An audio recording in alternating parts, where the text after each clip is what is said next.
Vesting Schedule แม่นแผนการปล่อยโทเค็นหรือหุ้นแม่นบ่สามารถปล่อยออกมาครั้งเดียวได้ฉะนั้นเนาะจึงเฮ็ดให้มีการวางแผนในการปล่อยโทเค็นเพื่อลดการผันผวนของราคาและคนที่ถือโทเค็นก็มีแรงจูงใจในการที่จะถือเหรียญยกเช่นตัวอย่างเฮามีโทเค็นอยู่100โทเค็นและในอีก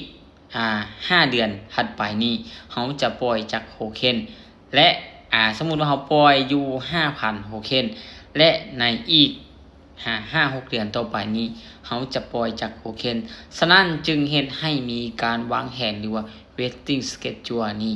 ไว้เพื่อให้ฮู้ว่าในอนาคตจะมีการปล่อยเหรียญนี้หรือว่าปล่อยโทเค็นนี้จากโทเค็นเนาะและนักลงทุนจึงมักเบิ่งว่าvesting schedule นี้มันจึงสำคัญเพราะจะได้ฮู้ว่าในอนาคตเนาะจะมีการปล่อยโทเค็นนี้เท่าใดฉะนั้นนักลงทุนที่อยากจะมาลงทุนเนาะควรเบิ่ง vesting schedule นี้เป็นหลักเพราะจะได้ฮู้ว่าโทเค็นนี้หยังเท่าใดและจะปล่อยออกในอนาคตนี้เท่าใดฉะนั้นมันจึงเฮ็ดให้ฮู้ว่าในการวางแผนในการที่เขาจะขายจะซื้อนี่มันจึงสำคัญเพราะจะได้ฮู้ว่าในอนาคตนี้มันมีราคาที่จะเพิ่มขึ้นหรือจะลดลง